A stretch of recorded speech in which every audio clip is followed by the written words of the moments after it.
Hello everyone, I am Terry the Fox, and let's play The Red String of Fate.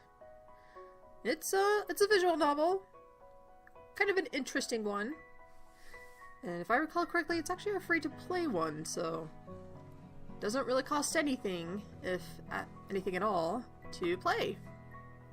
So what The Red String of Fate is, well, it's about the Red String of Fate, or at least kind of about individuals who can see them. But the problem is they don't have a red string of fate on their own. So it kind of raises a couple of questions, theories, speculations, and just kind of little tidbits of information here and there about what they should and shouldn't do. And it's quite interesting because I do like the conversations in this game.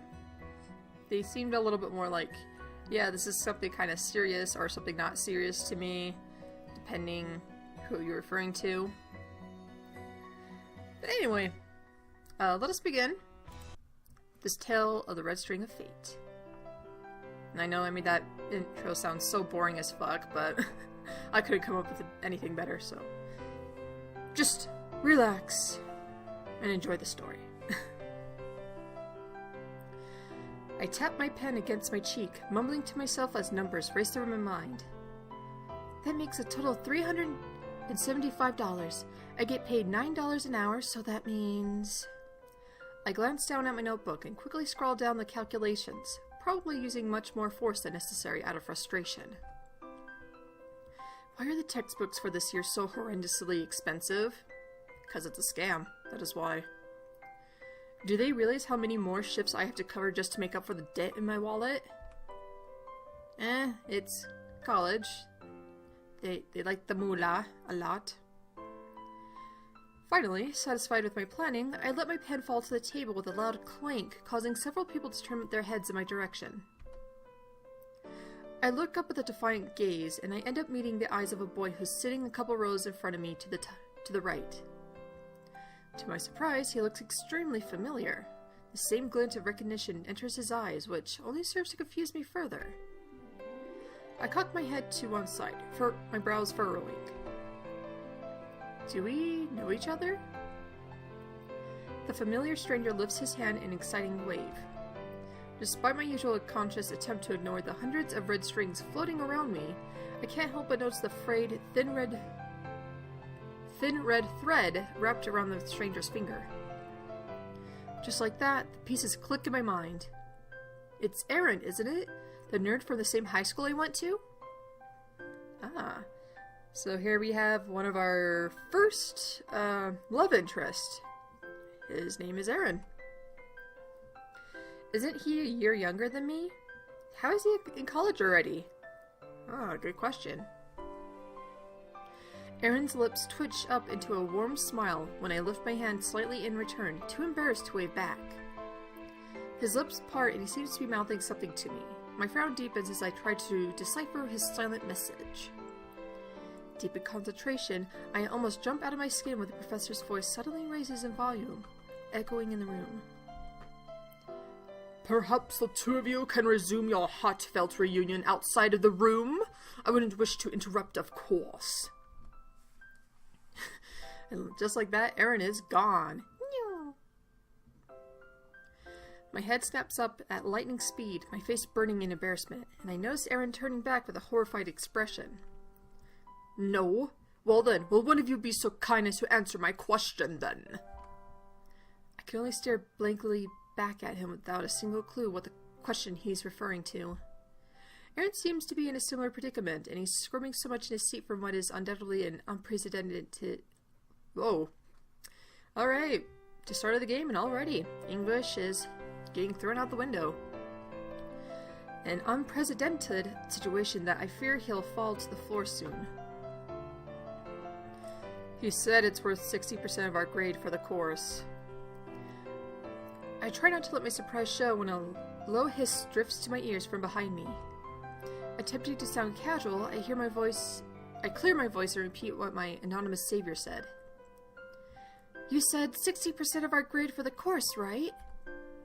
The professor pauses and turns back to the projector screen with a nod, but not before shooting me one last warning glance. In relief, I twist around slightly to thank whoever it was that saved me from getting kicked out of class on my first day. God, thank you so much. My voice trails off as I lose the ability to speak from the pure shock. The boy sitting behind me lifts his head slightly with a questioning look, brushing the hair out of his eyes. You're welcome? Are you alright? His eyes fall to my finger for a brief second before his eyes darken in understanding. Oh. Recovering from my stunned speechlessness, I lower my voice to a hushed whisper, urgently to him. My heart is pounding in my chest.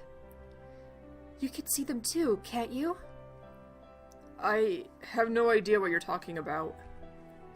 His cold reply cut across the air, and I jerk back, my mouth closing uncertainly. No, I can't be wrong. This is the first time I've seen anyone else without a vivid red string around their finger. His string is just like mine, so faint, so stretched, that it's invisible to the naked eye. My entire life, I've been able to see everyone's red strings of fate, which supposedly led them to their fated soulmate. There are many states possible for someone's red string of fate. It took me years before I could hypothesize what they mean. Some people have strings of vibrant sharp red, while others have strings as faint and thin as a ribbon. Some strings can be knotted, or frayed, or even broken. Some strings even lead back to the bearer themselves, ending tied around another finger on the same hand.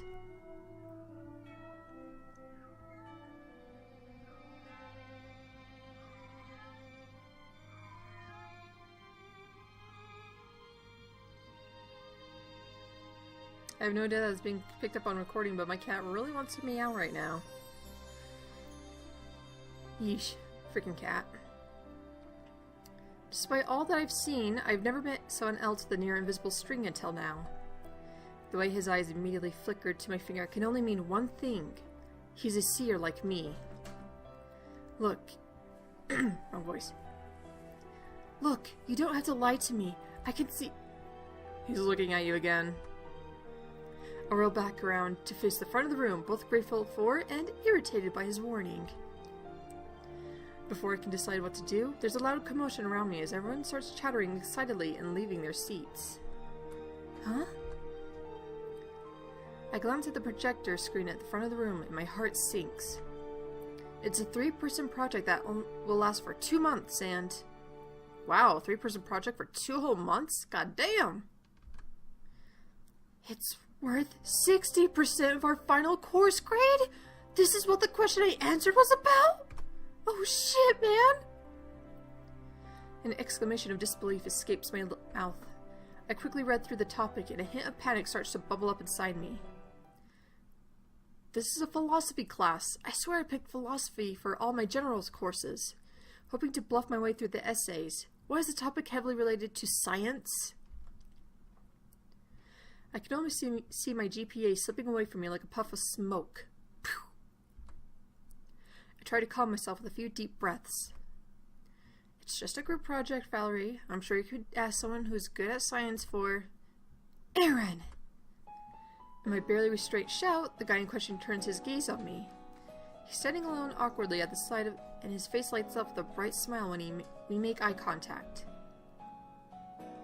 Hey, Val! Do you want to be in a group together? Yes, I do! My knees almost weaken from the rush of relief. I hurriedly gather my belongings to rush to the seat next to his. As I'm about to leave, I suddenly remember the guy sitting behind me. I turn to see him scribbling away in his notebook without a care in the world, and he clearly has no intention to leave his seat to find a group.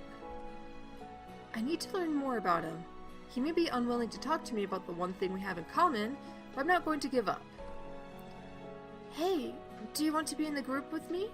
There will also be another guy. He's from my high school, and he's really smart and great at science stuff. He'll be great to work with. And help us get that A! He meets my eyes, leveling me with a stare without a reply for a long moment. Okay, my cat is going crazy right now. I have no idea what's going on with her. I start to shift my weight from one foot to another, uncomfortably waiting for a reply. Finally, he speaks. Okay, thank you for inviting me. I'd be happy to accept. At a snail's pace, he begins to place his items into his bag to switch to another seat with me. The entire time, he doesn't say a word to me. Unnerved by the awkward silence, I blurt out the first thing that pops into my head. I'm Valerie Wong. I'm a first-year student in journalism. What's your name? I don't think you've mentioned it yet. There's a tiny glint in his eyes that looks like surprise at my question. I'm Luke Hayden, second-year literature major. He doesn't seem inclined to speak again, and we both make the trip over to Aaron's seat in silence. Since the two of us were there already, why couldn't Aaron come to us? The lazy bastard. Well, at least he's polite enough to answer when I ask him a question. Perhaps he's just a naturally quiet guy? Val! Hi! I'm so glad to see you! Really! I'm sorry if I got you in trouble earlier. I was just really delighted that we actually share a class this year! Aaron leaps up from his seat as we approach, and he beams at me with enthusiasm. I'm glad to see you too, Aaron. I must say I'm surprised. I thought you were a year below me. I graduated early, so I'm here now. Computer science, you? I give a low whistle, impressed. Yep, you're the guy I chose. Journalism. Anyway, thank you so much for letting me be in the group with you.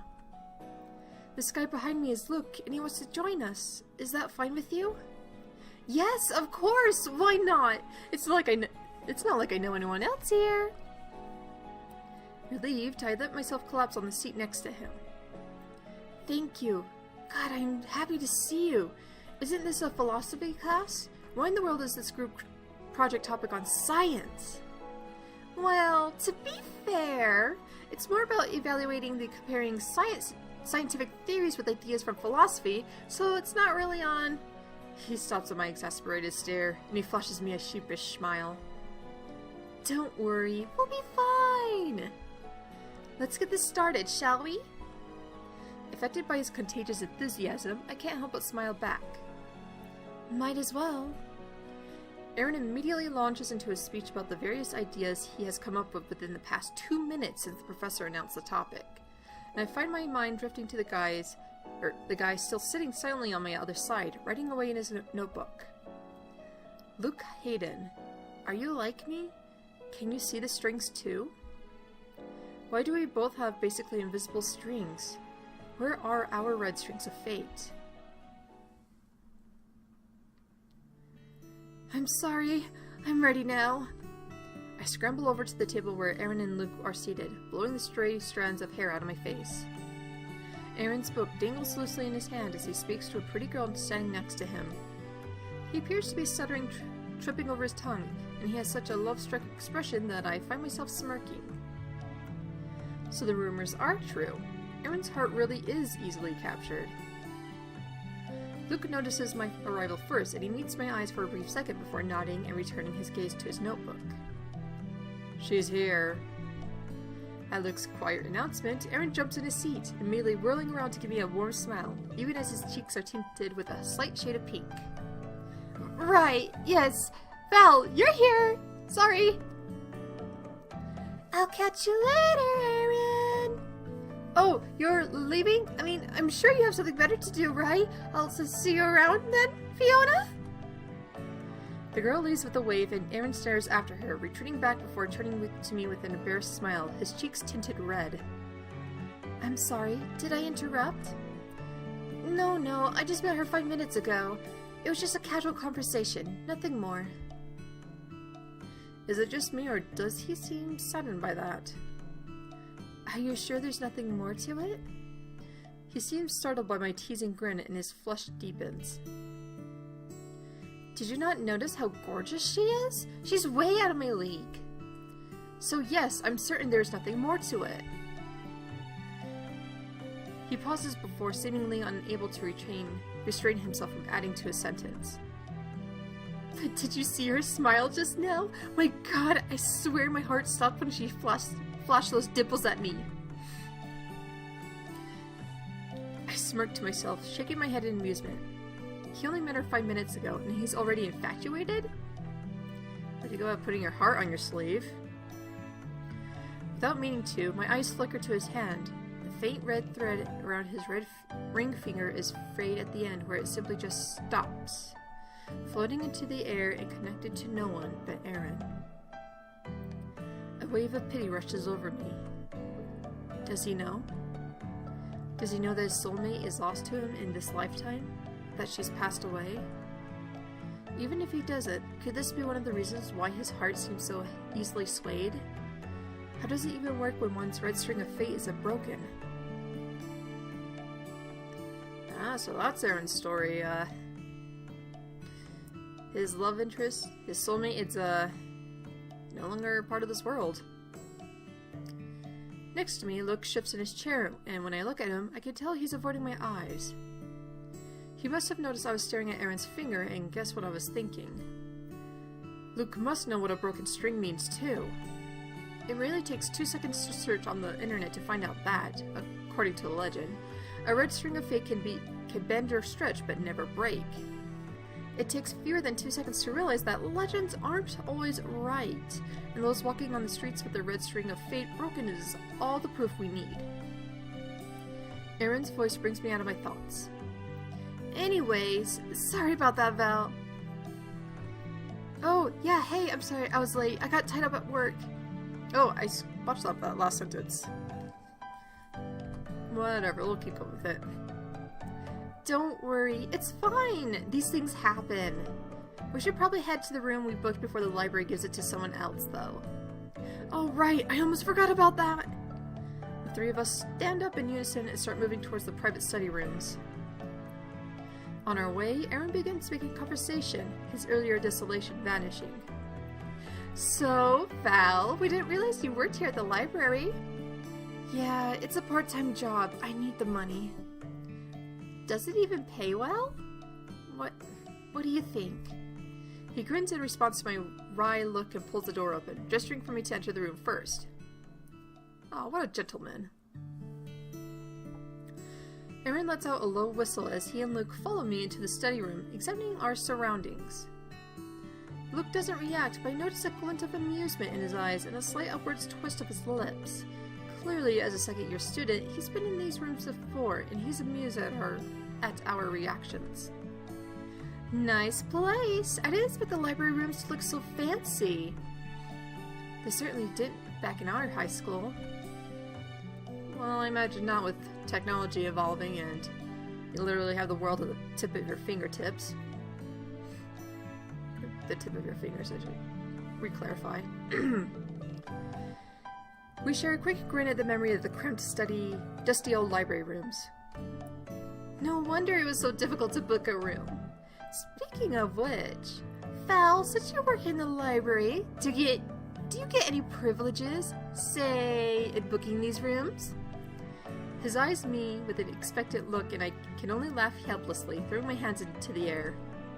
I don't know. I've only been working here since August. I'm not sure if I get any privileges or not. I'll try and ask. Pulling out a chair, I fall into the seat with a loud exhale of exhaustion. I give myself one heartbeat to close my eyes and rest before straightening, regarding my group mates with a hopefully bright smile. Alright, so fill me in first. What did I miss? Nothing. We wanted to wait for you before we began our discussion. Oh. Pleased, I give him a nod of gratitude. Thanks. I'm sorry about the delay. We could start any time now. At some point during my brief conversation with Aaron, Luke has already retrieved his notebook from his pocket and resumed scribbling in it after grabbing a seat for himself. As though feeling my expected stare burning a hole in the crown of his head, Luke lowers his pen and flips his notebook close. Please. Yes, please begin whenever. Right, where did we leave off a few days ago? Have you guys considered the ideas I suggested? Which one do you prefer? I pull out my laptop from my backpack and flip it open, opening the document Aaron emailed to me yesterday. I make a face at all the unfamiliar scientific terms. Ah yes, science. I could literally have the word called blah blah blah blah blah, and I won't understand a fucking word it means or says or anything. Well, I was thinking maybe we could choose to do the project on the origins of the human race. The evolution theory, maybe? It seems like it would be the easiest out of all the possible topics, especially since we can compare it with a religious view. Are you sure? I have a feeling a lot of groups will be doing the same topic, and it will be harder to stand out if we want that A. I suppose we could try to go deeper into the subject and explore more complicated parts. I mean, we could probably not only talk about the Darwinian evolution, but also discuss a bit about intelligent design theory and... I could only give him a... Watched up my words already. Still doing it. Hoorays! I could only give him a blank stare, blinking as he continues on for a long minute, shouting nothing but jargon, and that I can't even wrap my mind around. You lost us at complicated. Aaron breaks off an apologetic smile, and I can't help but chuckle. Well, at least one of us knows what we're doing. I'm sorry. I'll try to explain it again in a clearer way that's easier to understand. No, please don't. It's fine. I could hardly bite back a smile at Luke's hasty reply. It's clear he's not eager for a repeat of Aaron's scientific explanations. Well, Aaron, first, do you think we should go with this topic? I know you said it might not be a good choice because it would undoubtedly be popular. He frowns, pondering my question for a moment. I don't know. It's not something I would personally choose, but it's doable as well, of course. We continue discussing about various aspects of the project, debating about the advantages and disadvantages of each topic. As expected, Luke rarely speaks, more of an observer than a participant. But when he does chime in, he usually says something surprisingly insightful. It's clear Aaron's respect for Luke has grown enormously from the way he's clapping Luke on the back warmly as he stands up to leave at the end of our meeting. Good work today, everyone. Thank you. That was quite fun.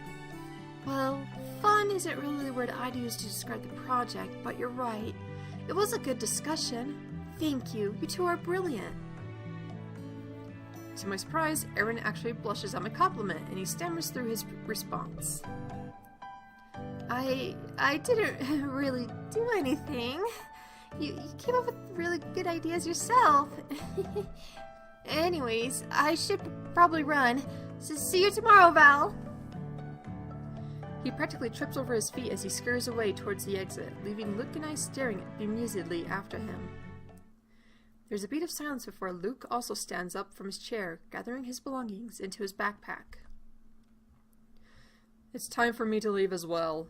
Thanks for the hard work today. Wait!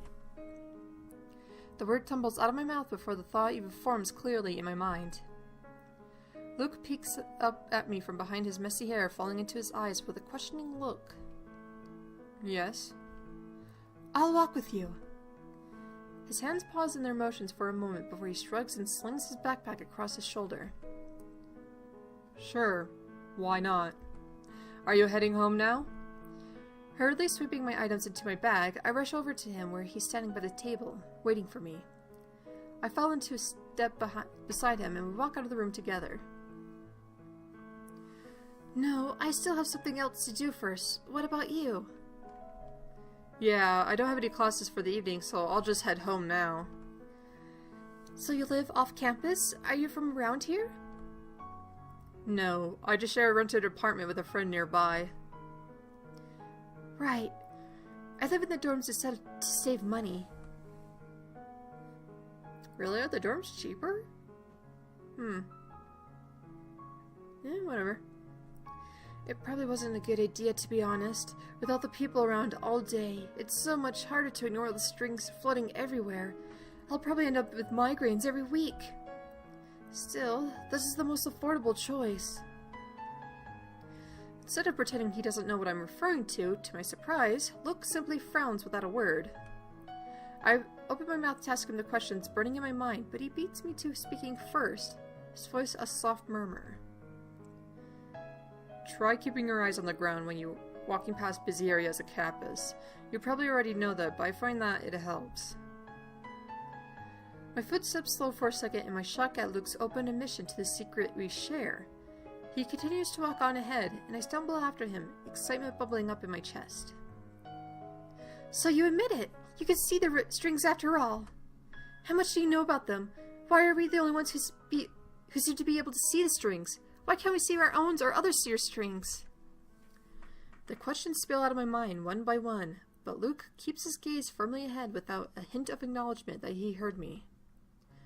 Finally, the frustration at his uncooperative attitude explodes out of me in an angry yell. Hey! Did you hear what I asked? You are the first person I met who's like me, you know.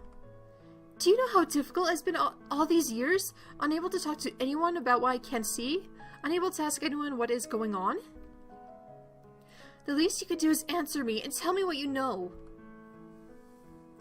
Luke also stops walking and he turns to look at me fully. There's a strange pain in his blazing eyes that almost makes me stumble a step back. Why do you even want to know? If you're smart, you'll learn to just ignore their presence and pretend you can't see it, that you can see nothing out of the ordinary. Trust me, it's better this way. Huh. What do you mean by that? I don't believe that. If we could see red strings of fate, there must be a reason. Luke simply shakes his head and pushes the exit doors open, walking away from me without another glance backwards. Huh.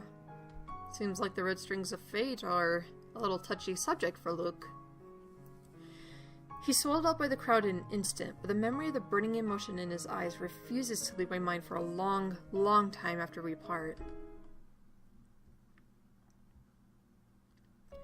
I keep my eyes firmly on the screen of my laptop in front of me, refusing to give in to the urge to peek at Luke, who's sitting on the opposite side of the table. The silence between us drags on, and the tension so thick that it could cut with a knife. Where in the world is Aaron? He's late. I didn't peg a straight-A nerd like him for someone who would be late to a project meeting. How dare he leave me alone with Luke like this? I haven't spoken to Luke again since the last time we met at the library for a group meeting, and it's clear the conversation is still at the front of our minds from the way we are avoiding each other's eyes like the plague. I swallow, start a new document on my laptop, and begin typing away at random, just to appear preoccupied. Slowly, my random typing turns into something more meaningful. I find myself opening the document containing my travel plans, and I begin adding more notes to my file. I can't wait until I stop this planning and just hop on a plane and travel to Asia to look for him. For the 1000th time, I find myself wondering what he looks like, what my soulmate looks like, and which country he's in. He must be far away if my string is so faint that it's practically invisible to my eyes, right? I'm sorry I'm late. I'm here now. Have you been waiting for long? Hey, Aaron. Jerking out of my thoughts, I saw my laptop shut reflexively and look up to see a panting Aaron sliding into a chair at the table. Aaron, there you are. You're almost half an hour late. Where have you been? I'm so sorry. But wait, listen first. I have something very important to tell you. I narrow my eyes at him as he practically vibrates in his seat from excitement and pulls something out of his pocket to show me. We got invited to Irene's birthday party this weekend! Can you believe that? Who? Aaron looks positively horrified at my question. The junior! Fashion major! Beautiful strawberry blonde hair and the clearest sea blue eyes. She's like one of the most popular girls here. Oh, her. Yes, her! She's inviting us to a party she's holding next weekend. All three of us! Unable to share his enthusiasm, I frown in confusion. Why? How do you even know her in the first place? Did you know she's in the same generals class as us? I didn't either, but last week she came up to me asking for help for the essay she was stuck on. We exchanged numbers and we've been texting sometimes. She ended up sending me an invite to the party as a show of gratitude for all my help. Ah, college parties. Nice. Aaron beams, positively glowing from this development of events. Before I can reply, Aaron continues, leaning back in his chair with a proud expression. I know, you don't have to thank me. We're going to have a great time this weekend. We? Who says we're going? Well, at least I'm assuming Luke shares my view and doesn't really want to see the appeal of this party. Aaron and I both look over to Luke expectantly, and he merely gives a small shrug. I'm not into parties in general. There you go. You can go by yourself, Aaron. At that, Aaron almost falls out of his chair and his lips slip into a pout. No! Val, you can't! I'll be the pathetic loser arriving at a party all alone while everyone there comes with friends or with their significant other. You can't leave me like that! I can hardly bite back a smile at Aaron's dramatic, horrified speech. You'll live. Aaron's eyes widen comically and he claps his hands together. No, you can't do that to me! It's going to be my first party, you know? Don't ruin it for me, please! I'm not close enough with anyone else but the two of you to invite them to a party like this out of the blue! Please, Val, I'm begging you! This is my one and only chance! Stop your baying, you annoying pup. Aaron gives me his best attempt at puppy dog eyes, and I have to admit, for a second, I almost cave in instantly. Luke? I don't go to parties. I'll just stay in and work on the project a bit more. He hesitates before continuing, somewhat reluctantly. You are welcome to join me if you like. We probably have to catch up to Aaron's progress anyway. Luke, bro, you can't do that to me! You're supposed to have my back as my bro! You're supposed to be my wingman, my second in command, the cleric to my warrior, and the support to my carry! Goddamn. I can't help but laugh at that, shaking my head at Aaron. Luke just looks baffled by his passionate declaration, which only heightens my amusement. Aaron really is such a nerd. Valerie, please! You're my last hope! Should I go with Aaron or Luke? And so, this is where the story kind of gets interesting. So, as you can probably tell, Luke is a love interest, and Aaron as well is a love interest. However, there's a total of 4 endings in this game. 2 of them with Luke, and 2 of them with Aaron. And at this conjunction right here, this decides which guy you are going after, and you are stuck going on this route with this guy. So if we go to the party with Aaron, we're going through Aaron's route and getting the 2 endings with him. And if you decline and work on the project with Luke, you go with Luke and get the possible 2 endings with Luke. But I will save that for next time, because it is not that bad of a stopping point. Yes.